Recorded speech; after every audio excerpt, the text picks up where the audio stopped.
1x Developer Podcast.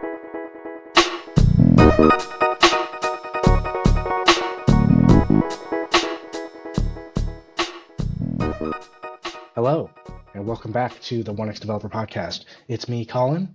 And me, Brendan. And me, AI Collin. I don't know, sorry. Today we're going to talk about quantum computing. We're going to talk about Ant-Man Quantum Mania. I think that's a Marvel reference. I actually don't even know. Yeah, it's like the third or fourth. I didn't see it, actually. I stopped watching those at some point. I'm way out of the loop. But yeah, quantum computing is like a term that I've heard, and it sounds fascinating.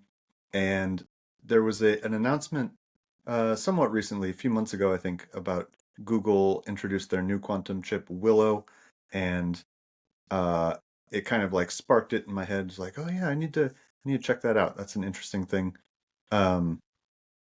So I kind of set out this week to learn a little bit about quantum computing. Yeah, so I saw that same thing, and I had a similar thing where I was thinking like, oh yeah, quantum computing is a thing that people talk about and get really excited about.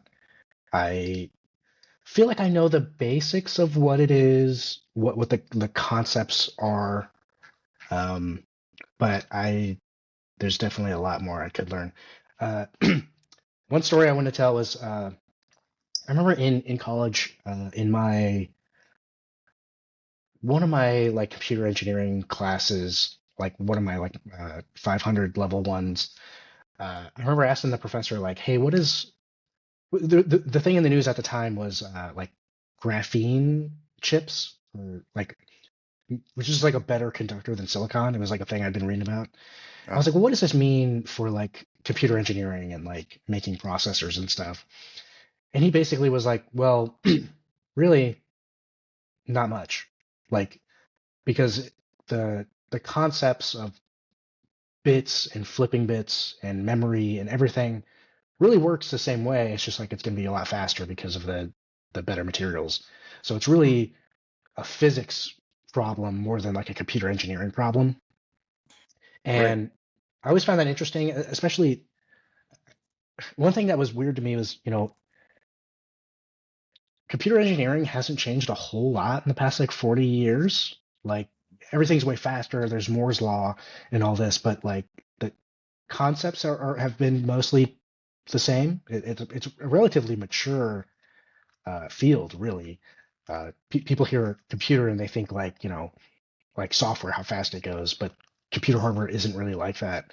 But anyway, then I followed up that question with like, well, what about like quantum computing? And he was just kind of like, well, shit, that's like a whole, I don't know. I mean, that's, this was like 10 years ago. Like, I think people were still debating whether or not it was even possible. Hmm. So yeah, he was like, I don't know, man. Yeah, that'll probably change a lot of things, but that's a while away. So I don't know.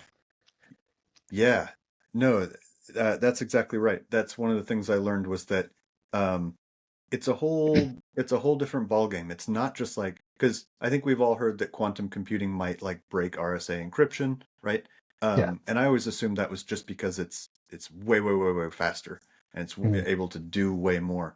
But the truth is like there's certain kinds of problems that lend itself to quantum computing, but you have to come up with new algorithms and stuff. It's not just like you can't just port every single problem to a quantum computer and apply the classical computer algorithms to it. Like there are certain problems that lend themselves like I was watching one thing where a guy was like, you wouldn't use a quantum computer to run Microsoft Word, right?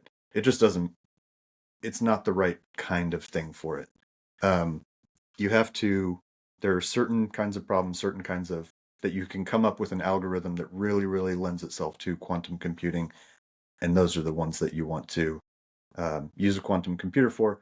And one of the algorithms that has been floating around for a few decades is how to break encryption. Mhm. So Can you run Doom on a quantum chip? you can run Doom in a PDF, bro. So I guess let's start with the overview. Let's start with like the bare bones, like what what the hell are we talking about? So in a classical computer, you have bits, right? A bit is Okay, I'm essentially lost. Sorry. um, the bit is on or off. Transistor has current flowing or not. It's 0 or 1. Um, Quantum computers instead operate with qubits, which are some kind of thing that can represent two states. It's still either 1 or 0, on or off kind of thing, but they're also capable of using superposition. They can represent both states simultaneously, and So so this is where we get into the Schrodinger's cat thing. People always bring this up at some point in the discussion. exactly. So Schrodinger's cat, I think, is a like a thought experiment designed to express superposition. Um, and I should clarify here that like I am not an expert on any of this. I've done exactly 1 week of research, and I get the feeling reading about this stuff that it's almost impossible if you're not going to like dive deep into quantum mechanics and do a whole like college level course on it. You really have to oversimplify some of this stuff. Yeah, yeah. There's a whole. I mean, there are people that are like doing PhDs on just one little part of what we're talking about today. Yeah. And so yeah, the Schrodinger's cat, which I think most people have probably heard of, it's just the idea that this particle can represent two states simultaneously.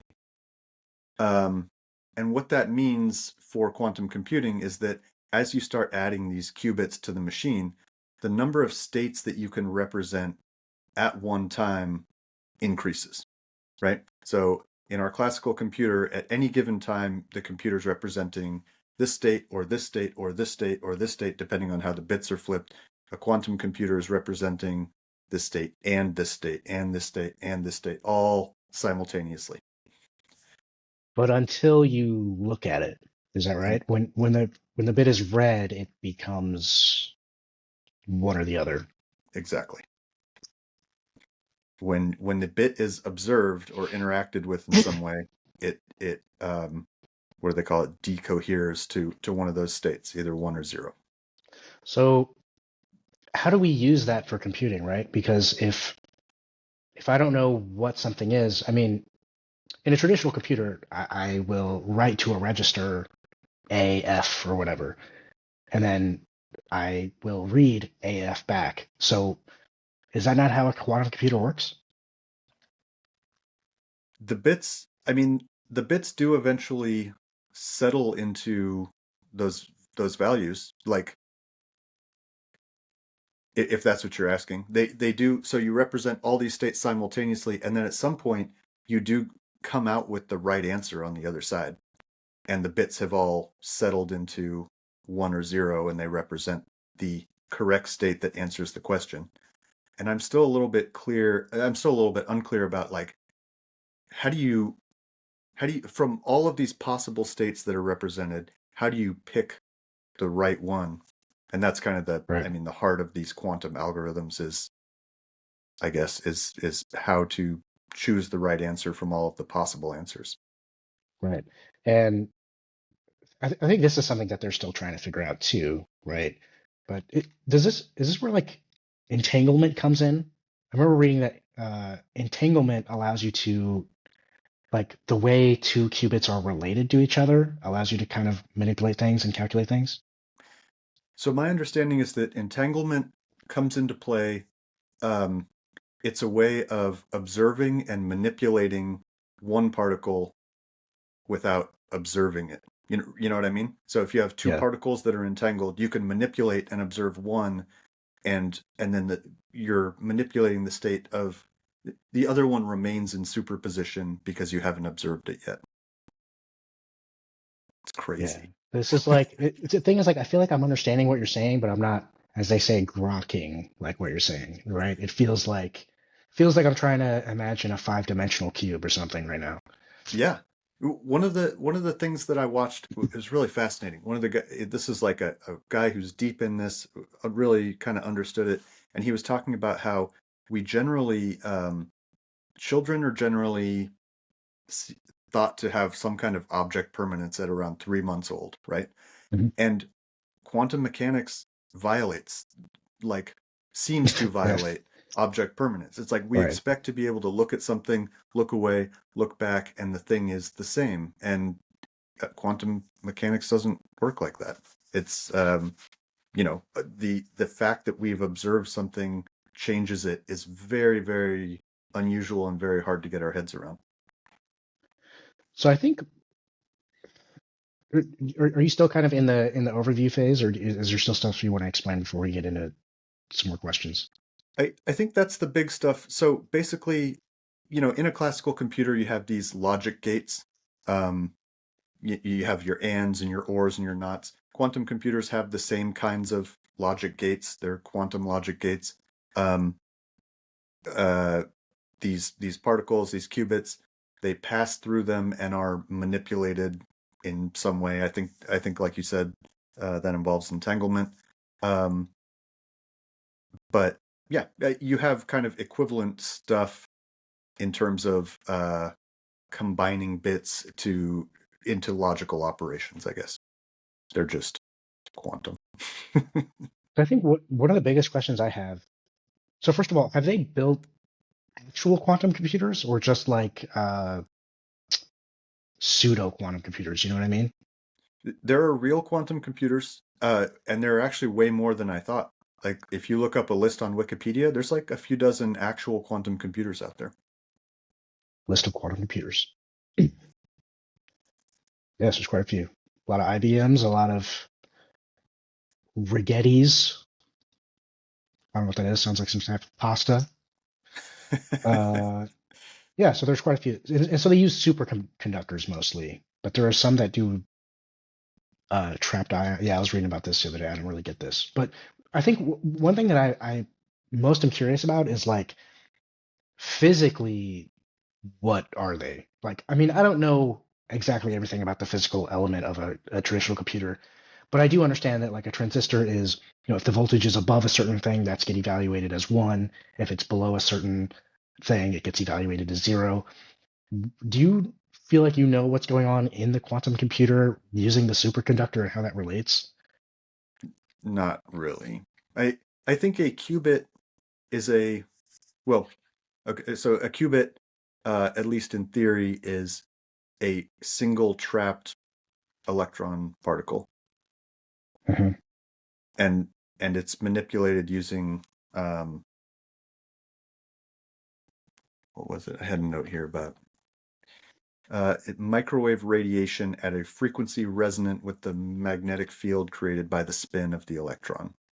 Right? So the electron's spinning and it creates a magnetic field, and we're able to like pulse it um, with microwave radiation, and that's able to manipulate the bit into doing what we want.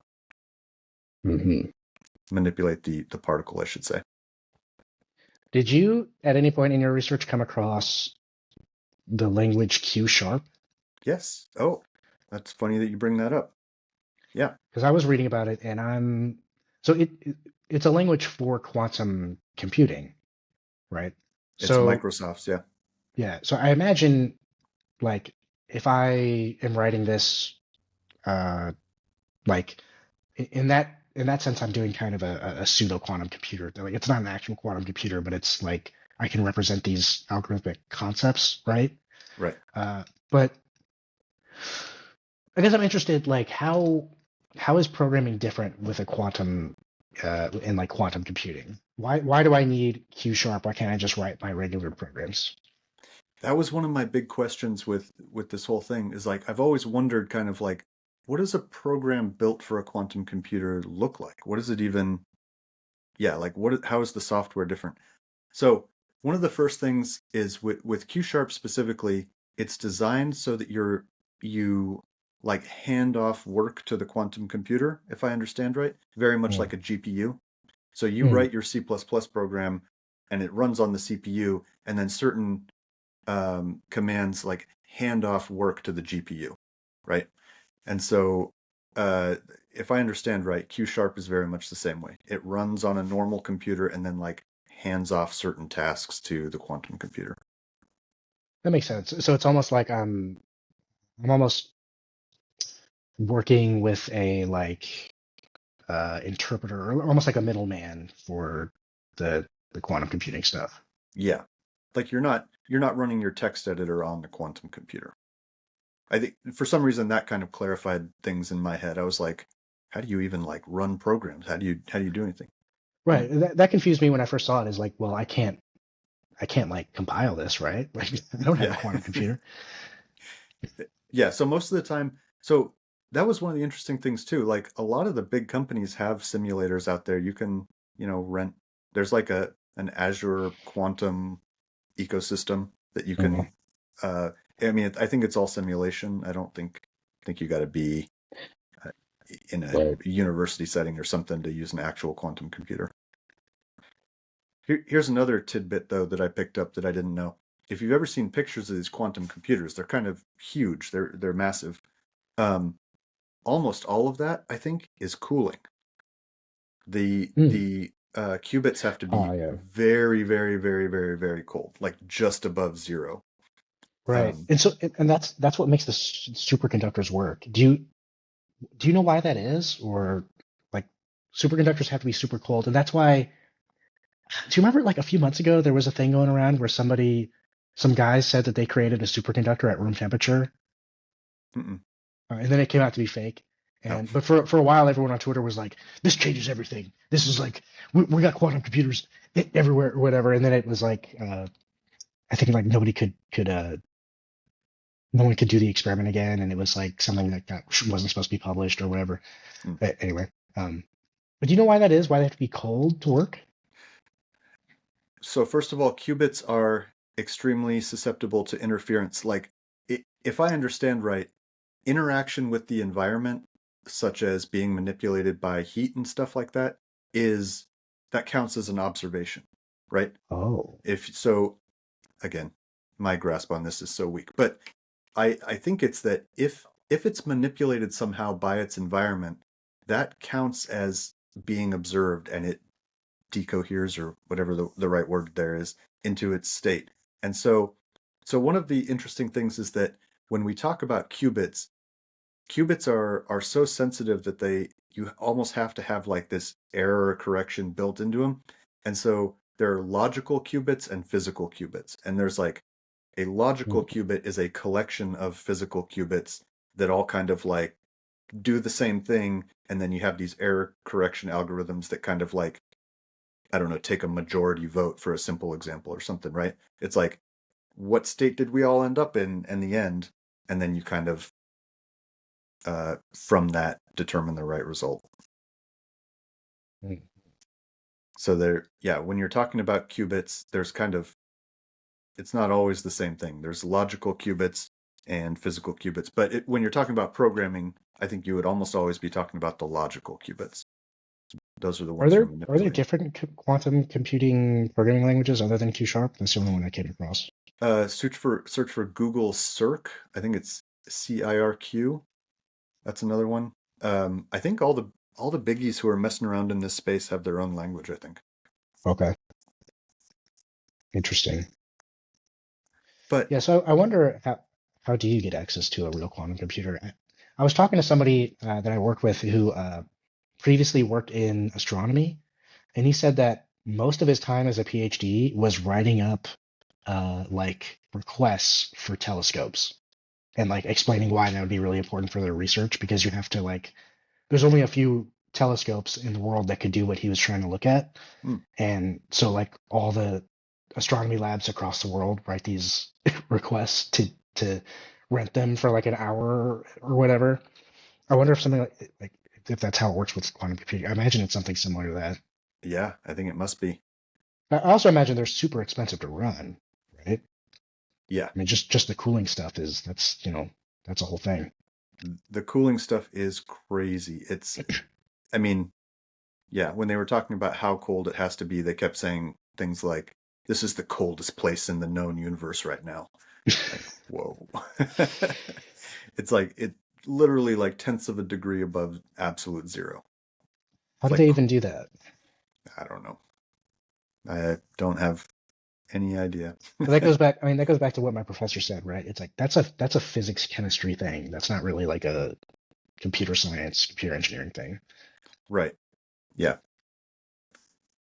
Hey, so take a look at that link I just threw in the chat about this is a uh, Q sharp tutorial, and Okay. like this one was interesting to me because I actually have some concept of how this works, right? So if you scroll down to that example, maybe we can put this in the show notes or something. But you see that, Let me just share it actually. yeah. Let me close all this other junk I got. Oops. So I think if we go through this line by line, my brain might start to understand. Share. Do you see it? Yep. Is this what you wanted to get at right here? Or Yep. Yeah, okay, cool. the random bit We had a generator. random bit. So um yeah, so use q equals qubit, right? You're allocating a qubit to the Yep. variable q.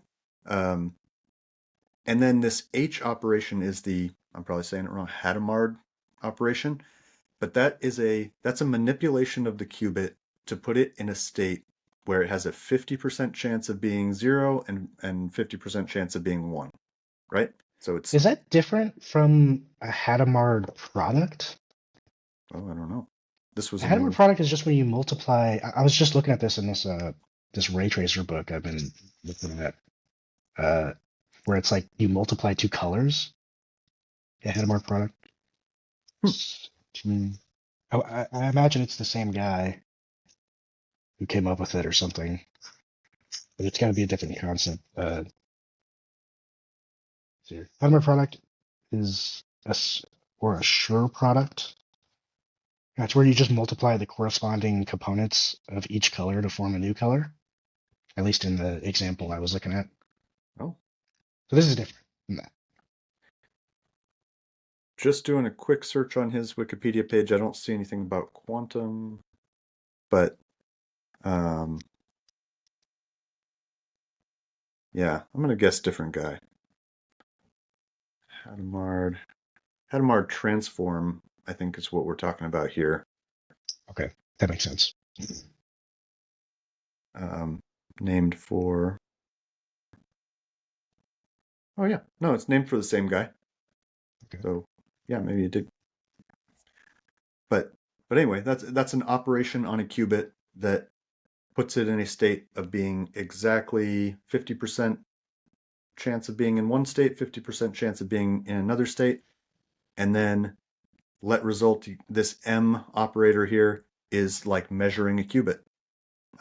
That's where we observe it. That's where we observe it. So what happens like before the Hadamard? Is it uh not 50-50? Is it like random chance of either one before that? I think Like so. I think this an when I instantiate uninitialized, the qubit? yeah, I think an uninitialized qubit is just you have no idea what its state is and what its probability of landing in one state or the other is. Okay.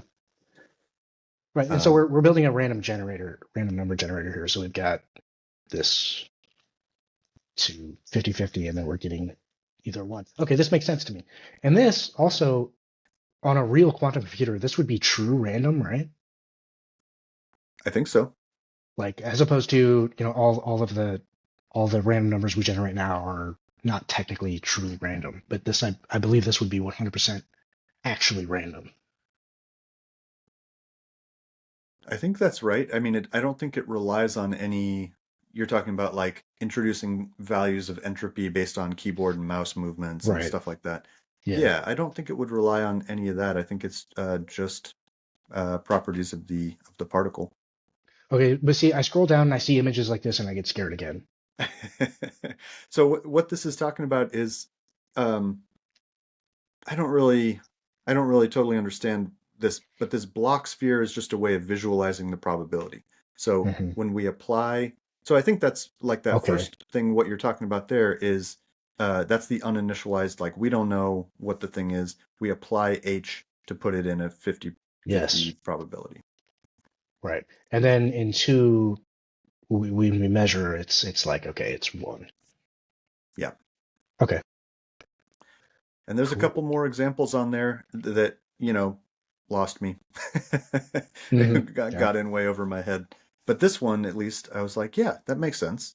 And it has some operations on qubits, and Okay. So what exactly, right? I look at something like this, and I mean, there's the advantage of it being truly random, but like, how does something like this allow me, or using qubits, I guess, allow me to crack super complicated algorithms and stuff?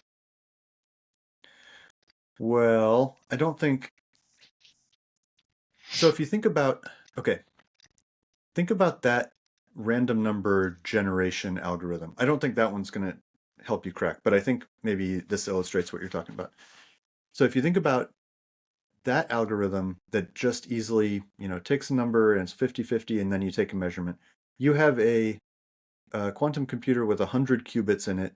It can do all of those. It can generate a random number with 100 bits, whatever you can represent with that, some enormous number. It Hmm. can generate that immediately, like each of those. And the more qubits that you add to the computer, the more the more bits Okay. you're adding to your random number, right? And so, like, I don't I don't understand the algorithm for how it would break RSA encryption, but it's, some kind of thing where it's able to factor prime numbers extremely fast by using. Well, that makes sense to me that if it can generate random numbers so immediately, because that's the thing, right? When you crack a password or something, it just at some length, it's like, well, that's not realistic to be able to generate that many the traditional Right. way. So when you were talking about like quantum computers being good for specific tasks, I think I understand more now what you meant. It's So tasks that can take advantage of that simultaneous nature. When right, you right. can do huge amounts of operations at the same time, and adding more qubits helps you um, add more, I don't know, complexity. I'm not sure the right word there, but situations where adding more qubits helps you do more things simultaneously. Right. Um, so what other things would it be good at? Obviously, it's good at cracking algorithms, but also like I think I remember reading that it would be good for AI models. I'm not sure why. Hmm. Yeah, that's a really good question. I don't know what other kinds of problems it's going to be good at.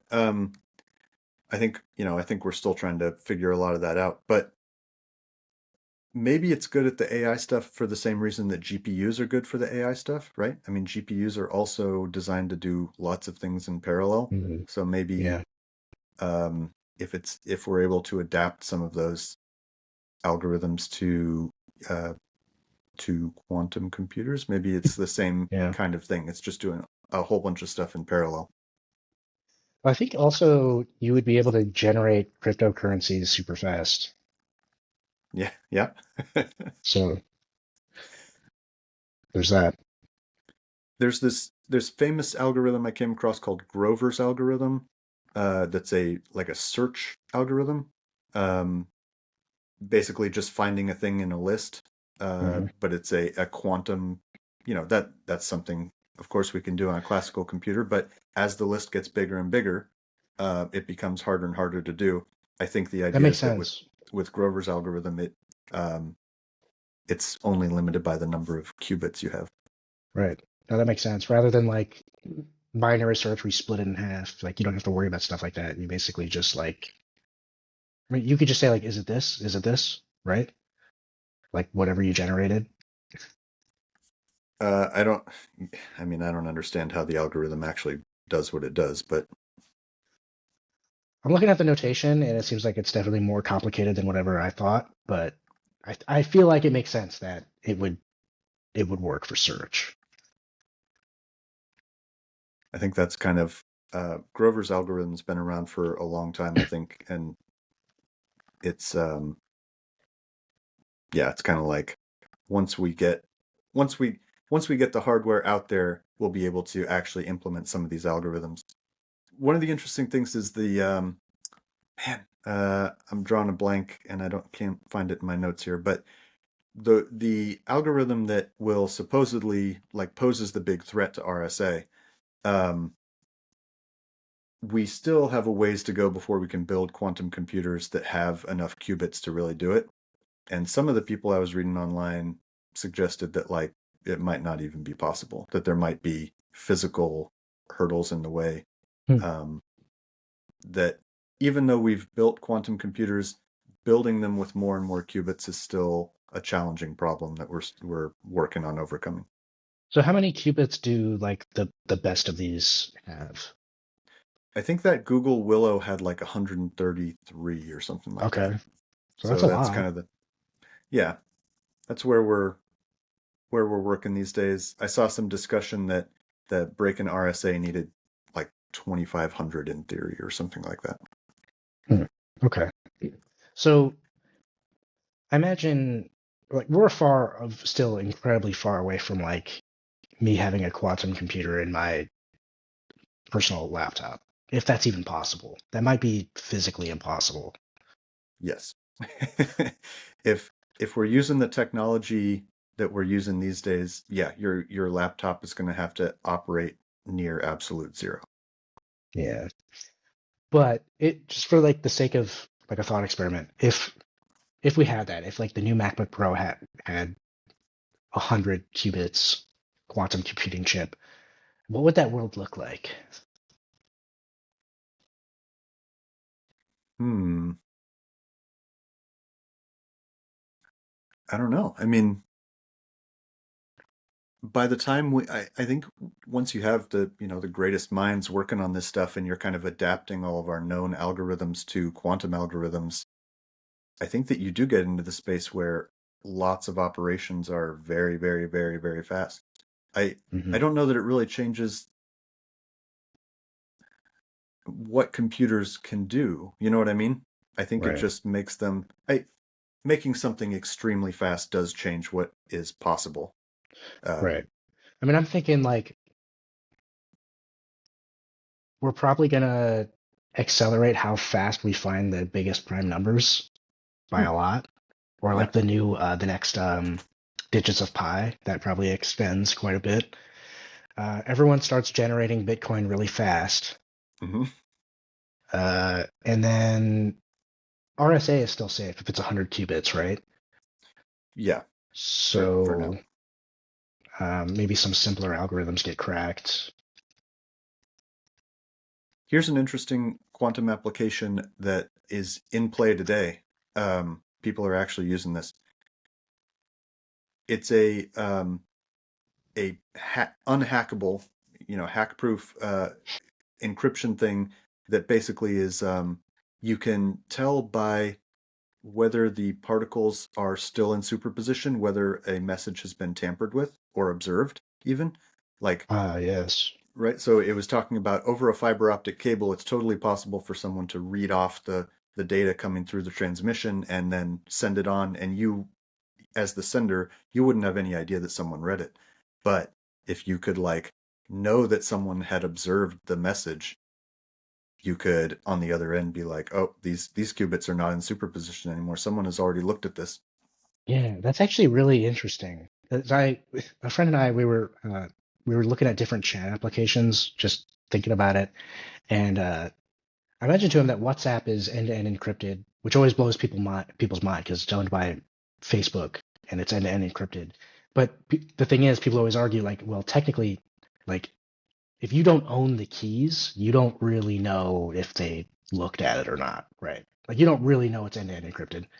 Sure. But with something like that, you do. I mean, there's a way, or at least someone can verify if it's been looked at or not. That's interesting. Yeah. I thought that was really interesting. And that's in use today. They are using that. Hmm. Um, I'm not totally sure I understand all of the ins and outs, but if you look up quantum key, quantum distributed key or something like that, that's what it's called. That's cool. Super secure communication. I mean, like something like that doesn't even exist at all, right? Like if I write you a letter, I can't. You don't know if someone read it or not. That's the idea of a like a wax seal like they used to do, but you could recreate that or whatever. Hmm. Or Pokemon card. Have you ever seen like Pokemon collectors? There's like experts in whether or not the cards have been resealed. Have you seen No. this? Uh-uh. Yeah, like because people will people will have like a Gen 1 line. Those are like the most expensive ones, right? Because they've been out of print the longest. And the people will actually like open them and like take cards out of them and reseal like new other crap in there. And like there's people who are like experts at this. They can crimp it so it looks almost exactly like a factory sealed box. And they'll sell a box for like $100,000 or whatever. But Whoa. there's like experts who supposedly like they can tell if the crimp is like not the same or if like if the pack is in the box facing the wrong way, that could mean something or whatever.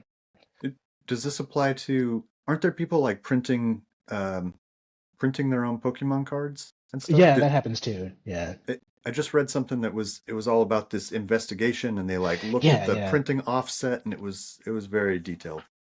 Yeah, there was something, it was like the wrong color or something, I think. Like the wrong printer ink color. I don't know. They were like, in 1996, yeah, the greens looked like this. Yeah, I don't know. But that would be interesting. I mean, I don't know how you would apply that to Pokemon cards, but it just goes to show, even in the physical world, we don't really have a solution for that to see if something's been looked at before. Yeah, I mean that's a totally.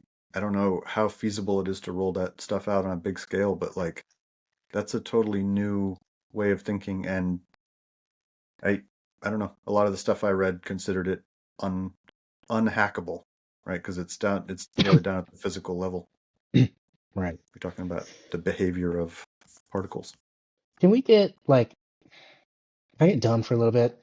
I, like the Schrodinger's cat example, right? I've always felt like I know it's like just to explain the concept, but I've always felt like no, the cat is either alive or dead, right?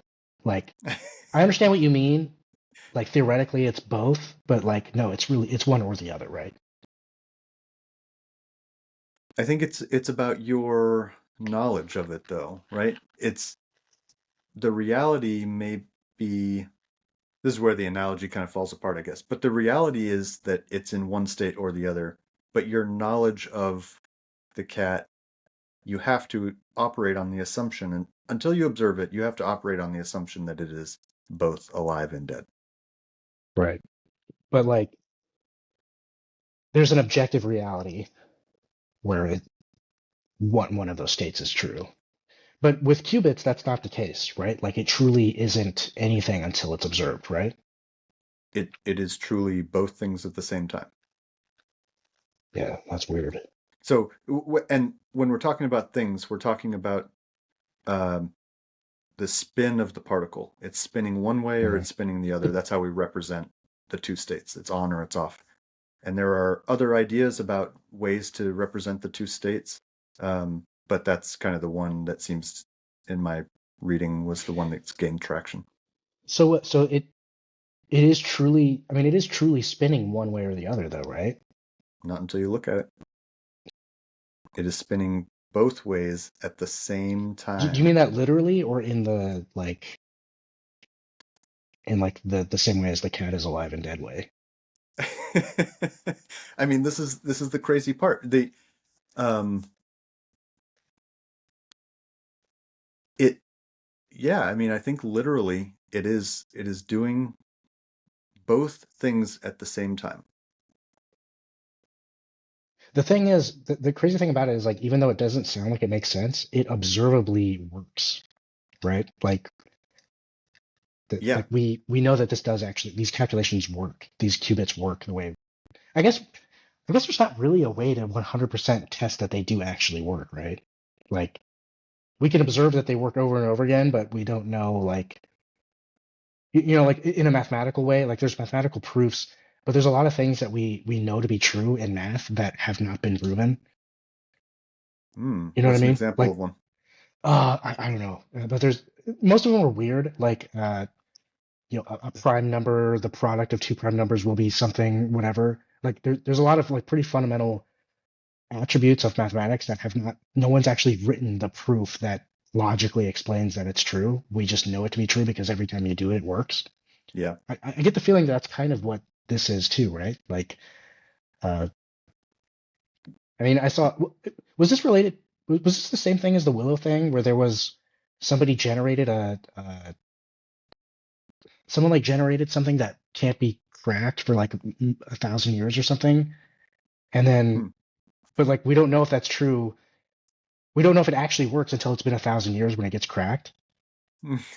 You know what I mean? uh, yeah, You know, I'm there's not like a sure new, what. maybe I'm thinking of something else, but there was something like that where it's like a new encryption algorithm or something, and it's like we don't actually know if it works, right? Until we look at it, Yeah, and we don't that'll know be a what's going long to happen time. in the next But 1,000 years. I gotta look this up. Unproven concepts or something. I remember, there's like a list, yeah, unsolved problems in math, but I don't think that's what I want. I think Um, you're right, though, that quantum mechanics is all about what we've observed. Um, I mean, we just know, like you said, that we can do these experiments over and over and over again. And that seems to be the way that things are behaving.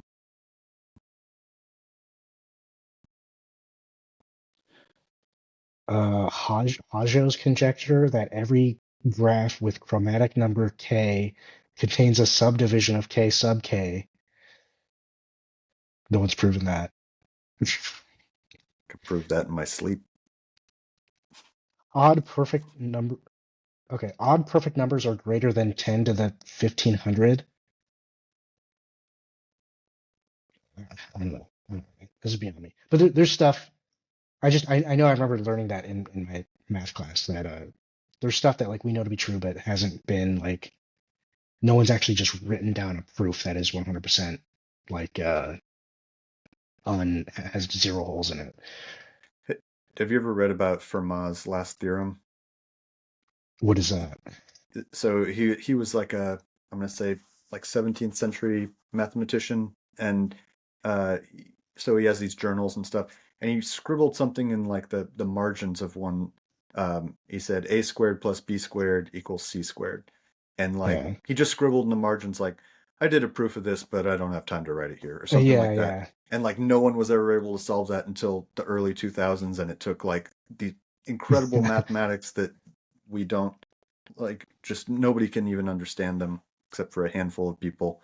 And yeah, there's still people out there who wonder, I don't know, maybe he had a different kind of proof for it that didn't require all this crazy math. Right, yeah. I think I have heard of that. Um,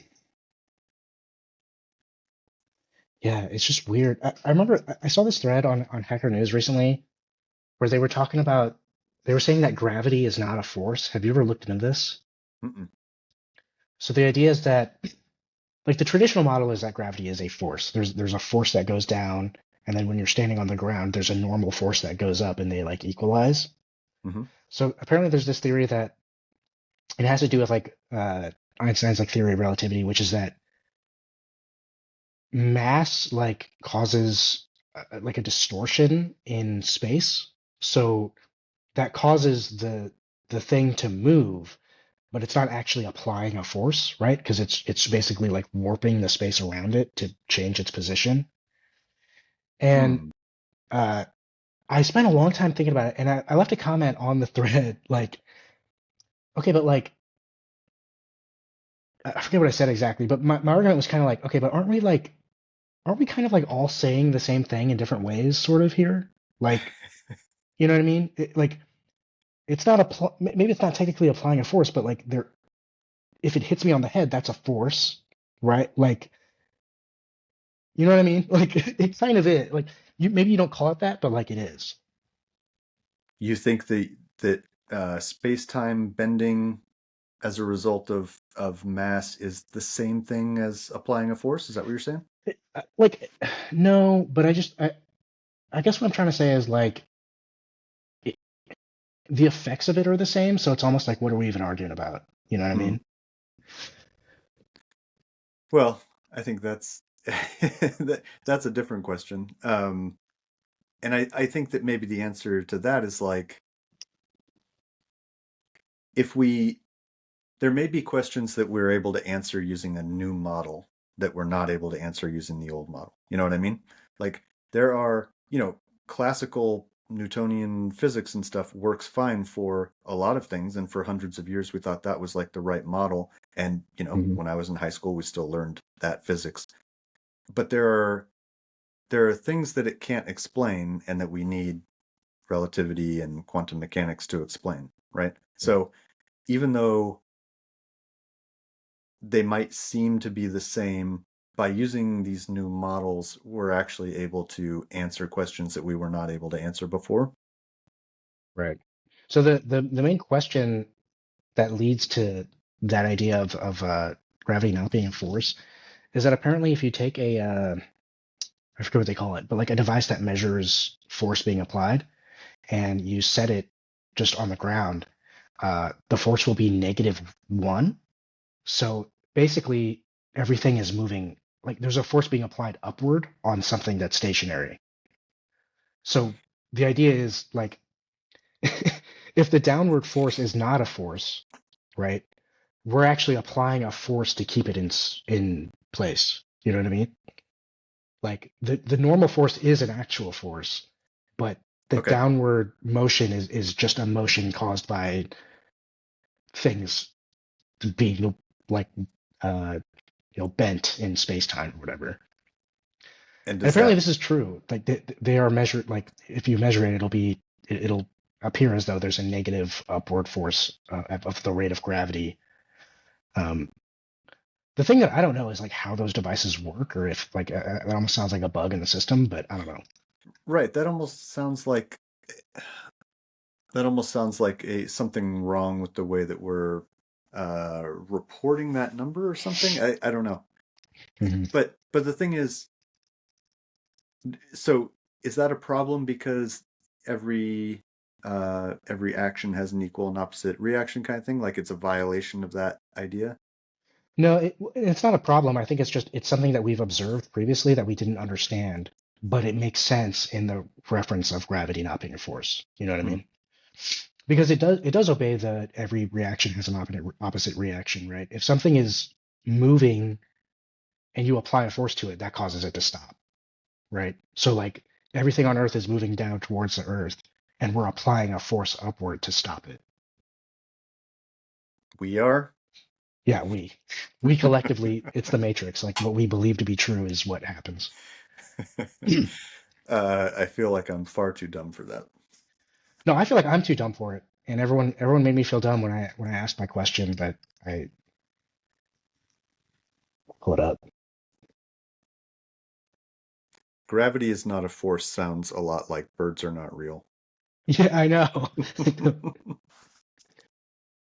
Okay, so I quoted from the article, the easiest way to see that gravity is not a force is to note that a force causes acceleration, but gravity does not. And then I said, maybe I'm misunderstanding as it's been a while since physics class, but I'm pretty sure gravity does cause acceleration. One of the few numbers I still remember memorizing in college is 9.8 meters per second squared, the acceleration by gravity on Earth.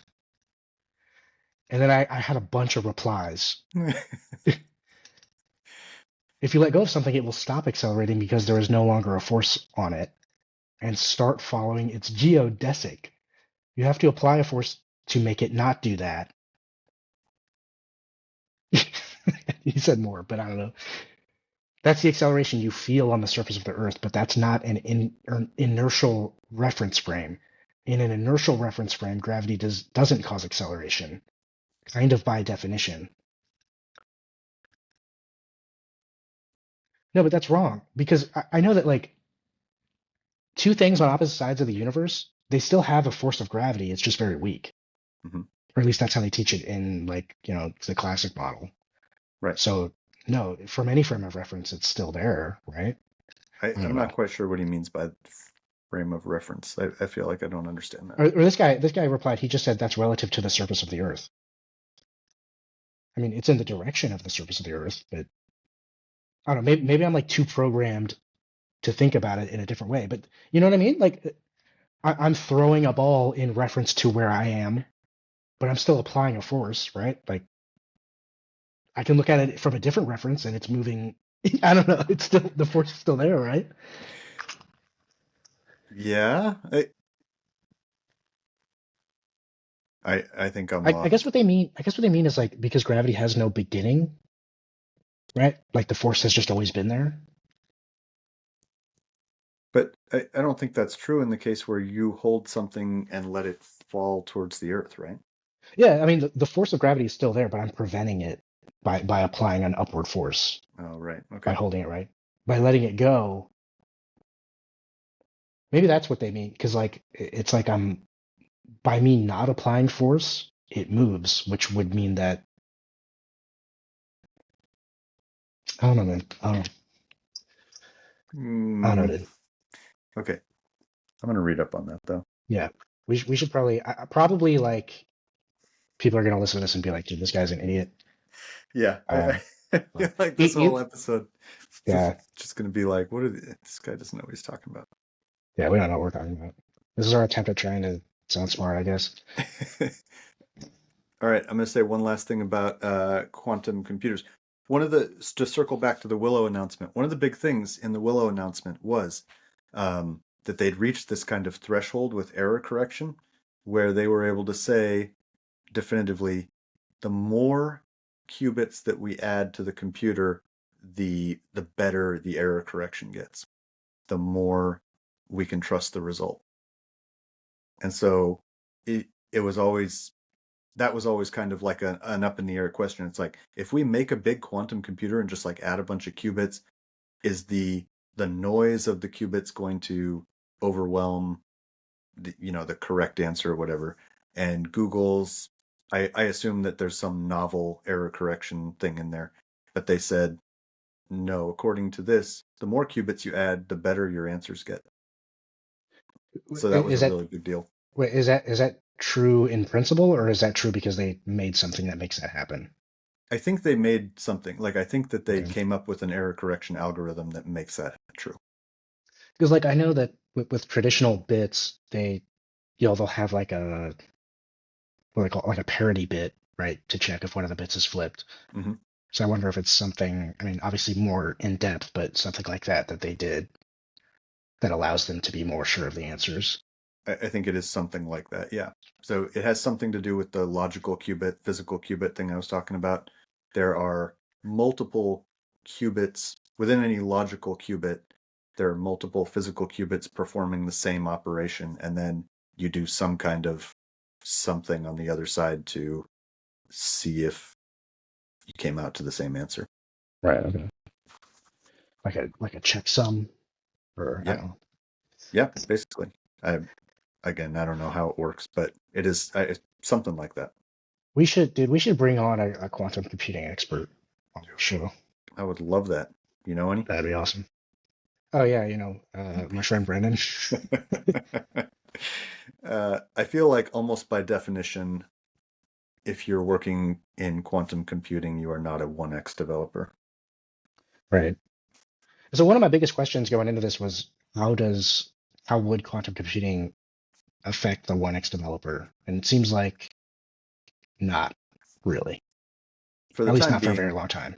yeah. For the time being, I don't think that any 1x developers will be developing on quantum computers. But I don't know if I could see in the next 10 years we build a quantum, Microsoft or IBM or Google or somebody builds a quantum computer of reasonable size and starts leasing it out the way you were talking about with the telescope.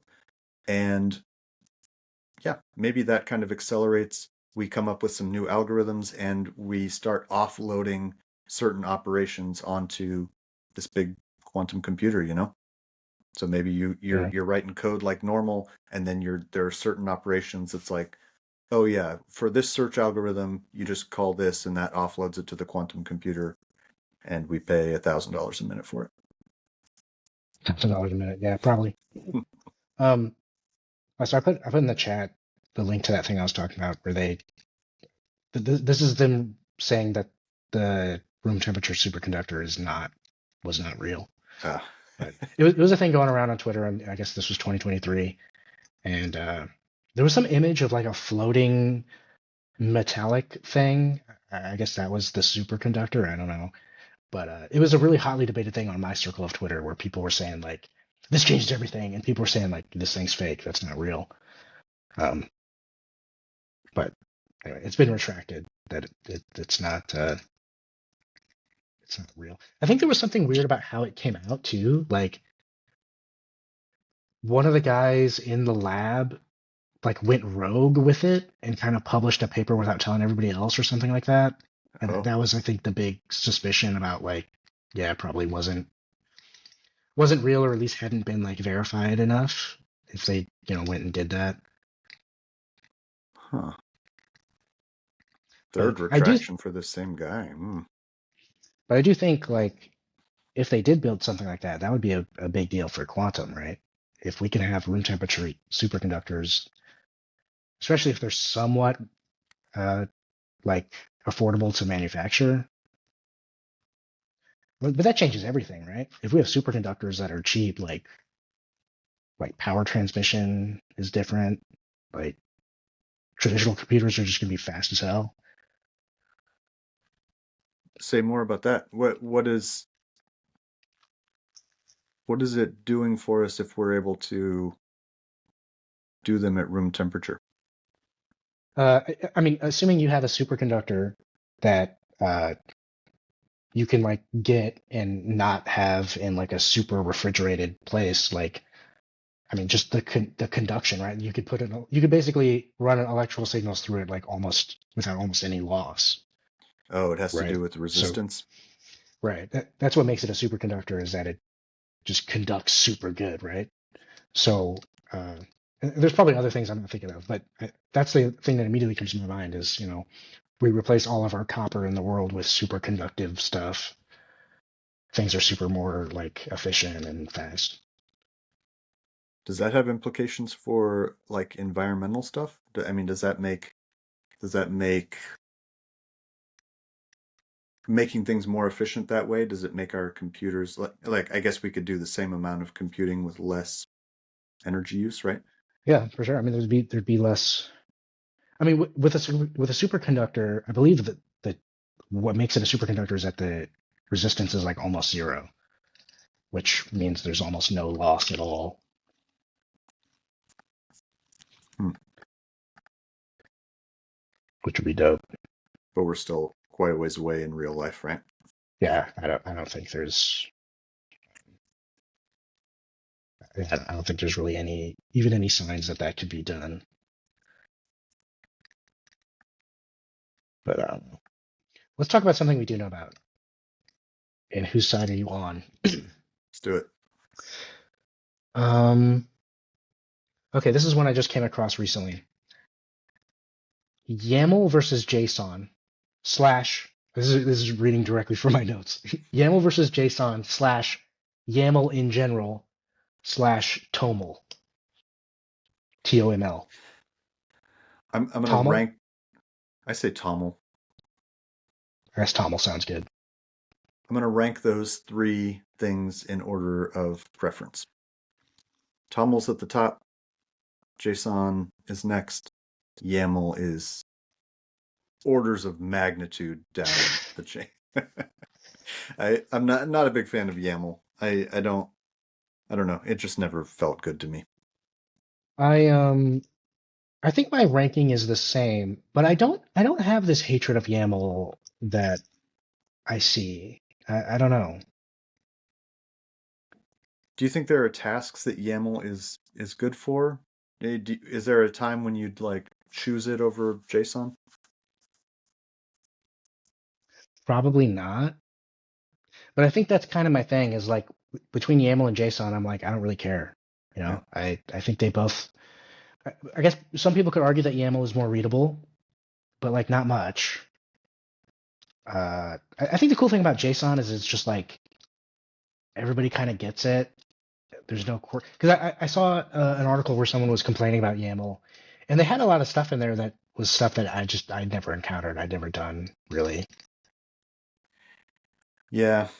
I will say I feel like in a lot of these conversations about you know any of these kind of data representation languages, whatever you want to call them, like people get a little too bent out of shape over some weird edge cases sometimes. You're like, Yeah. did you know you can't represent this weird structure? It's like, Yeah. okay, like Well, okay, so it's not an here's issue. something.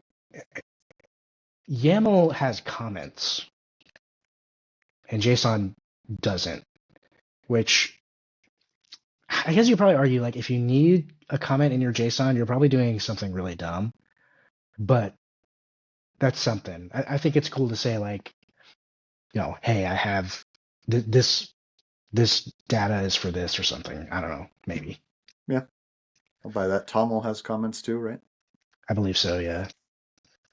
I I mean, one of the ways in which these things are not similar is that I would never. Hmm, I guess I don't know how TOML and YAML serialize to send data over the wire, but it like if I were sending something, if I were sending data somehow, I would always choose JSON. I don't think I would choose Right. TOML for that. No, I Uh, agree. I, I I expect a web like a web API to give me JSON pretty much no matter what.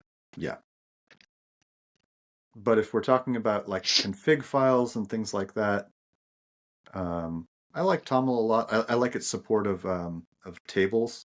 It has like Yeah. kind of a cool way to do that. I think that makes certain things really easy.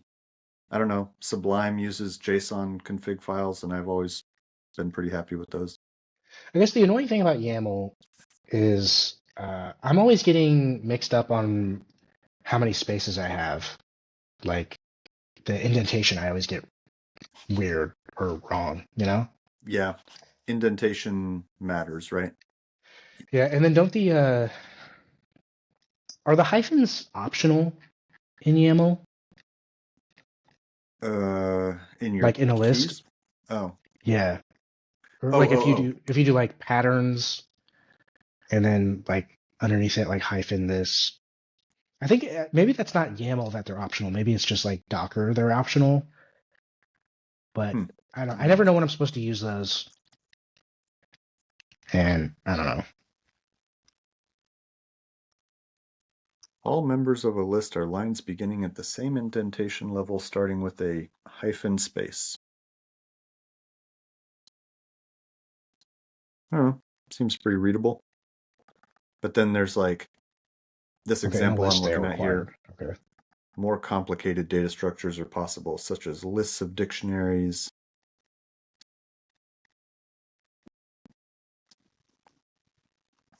Hmm. Hmm. So yeah, I think I like your ranking. Uh, I don't know. I don't have the hatred for YAML that I see, but I think it can be better and is I think TOML is better. Yeah, I I will say I haven't worked with YAML extensively, and I'm kind of joking around about it being way, way down at the bottom. Like every time I've worked with it, it's been fine. I just know it does have certain edge cases that are kind of annoying, but I don't know. I don't have a big preference. Just be consistent. That's all I ask. That's true. Yeah. Be consistent. I've been messing around with Rust a little, and I do like. I've been liking the TOML for crate stuff. Yeah. It's good. Yeah. Very easy to read and very clean. Yeah. Well, I think that's it. Quantum computing. Does quantum computing will that solve the templating crisis of YAML and TOML? Will that? I don't Great think so. question. I don't know. I Something tells me we won't be using quantum computers to parse our YAML config files anytime soon. Can I have a file that's like simultaneously TOML and YAML until I read it? Yes, yes, you can. uh, Nice. Perfect use for quantum computing. Store in multiple file formats simultaneously. Yeah. All right. I think that's a wrap. If you're a quantum physicist and you want to talk about quantum computing, Hit call us us. up. Tell us how dumb we are. Yeah. Any corrections are welcome. I want to emphasize again that I don't know anything about this stuff, and it was just something fun to learn about this week. Yeah. Hopefully, you learned something too. And that's it. Yep. See ya. 1x Developer Podcast. Hey everybody, this is Collin. First and foremost, I want to thank you all for listening to this episode of the 1x Developer Podcast, and let you know that if you have any questions, comments, or if you just want to tell us about your day, you can reach us at X, formerly known as Twitter, at 1x Developer Podcast. We're also on YouTube at 1x Developer Podcast. You can email us if you're weird at 1xdeveloperpodcast at protonmail.com. And lastly, don't forget to follow, subscribe, all that stuff, so you don't miss any further episodes of the 1x Developer Podcast. Thanks so much. See you next time.